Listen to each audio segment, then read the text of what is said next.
Happy weekend, Jenny. It is cold and rainy here in Missouri, and I think that is excellent weather for today's topic.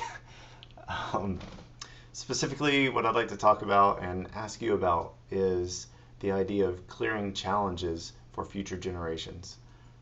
To me, in my own introspection, I've been thinking a lot about challenges that we have both at a micro level as well as a macro level and how we can clear a path for our children so that they can address much more interesting challenges.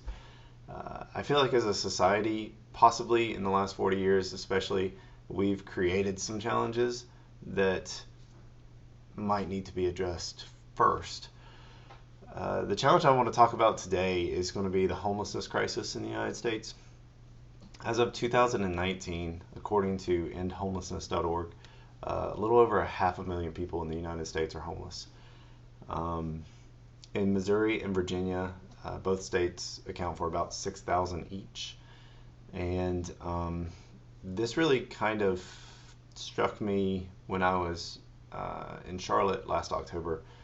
I went to go pick up a U-Haul, and on my way there, there was this rather large homelessness encampment, and it was probably less than 3 miles from my old office. I used to walk through there all the time, and sure, like you might notice a tent like here and there in like a low area in Charlotte, but definitely not a sprawling metropolis of tents like it was here. And I was asking the guy at the U-Haul place, I was like, hey, what's going on? And he said that, yeah, there's always been, a few tents here and there in this area, but that it's really kind of exploded and consolidated in this one spot since COVID hit. And that kind of tugged at my heartstrings a little bit because I definitely think that Charlotte is one of the most beautiful cities in the country. And, to see Charlotte as well as her citizens having to deal with this homelessness issue, um, it made me kind of sad. Um, and then here in Kansas City, it's really come to light again because as of February, we've had this tent city start to form on the city hall lawn, and these guys have kind of unionized. And this week, they've spoken with the mayor, I believe on three accounts, and the city is now going to step in and help these people out. And Ashley and I actually went by there earlier in the week and just to kind of see what was going on. They had already begun to move people out non-forcefully, and according to the Kansas City Star, they're going to put 500 people in hotels, and they're looking into, I think, 3 other different sort of programs to investigate finding jobs for a lot of these guys, guys and girls, and finding homes and more permanent solutions, as well as other programs to really help out improving our current homeless shelters that we have and that sort of thing. So I think that's great. I think that's a great step in the right direction. Again, it just makes me really sad that this is an issue that we have to deal with. And it makes me kind of wonder why. Like, why is this a problem? And that's what I've been pondering really hard this week and kind of wanted to talk to you about and what solutions maybe are there. According to endhomelessness.org, they do have a list of solutions, basically just more housing, more assistance for homeless people, better crisis response for people that are on that verge of homelessness, and then better employment opportunities. And I kind of disagree with them. I think the problem really is systemic of the really mental health crisis that we have as a country.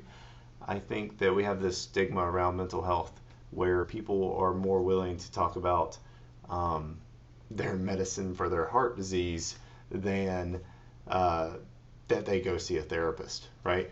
And I don't really understand why. But I think that's changing. I think our generation's changing that, and I think that's awesome.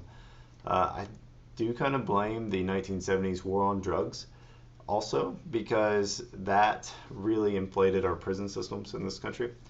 And it also began sort of the for-profit prison standard that is now the United States. And so what I believe happens is a lot of people get out of prison and they're not they've been punished but not rehabilitated, and employers don't want to necessarily hire people that have gone to prison. And so I believe when you have this huge prison population, you have this mental health stigma. Um, I believe that creates this rather large problem. So, anyways, as I mentioned the problems, like those are also part of the solution. I think that we're on the right path. Like I think that the millennial generation and younger are not only pro therapy, but it seems like they're really proactive in that direction. And then I also think that we're finally starting to see the United States relax its war on drugs by decriminalizing marijuana or decriminalizing a lot of drugs. Yeah, so I think I went way over today for time. Um, but anyhow, so that's just sort of the topic I wanted to discuss today is what you thought about clearing challenges for future generations. Whether or not that should be a priority or not, I mean, maybe. A good argument could be that, hey, these are the challenges that we had, and you should overcome similar challenges. Um, I just kind of wanted to get your feedback on all this. So, anyways, have a wonderful weekend. I love you, and I'll see you soon.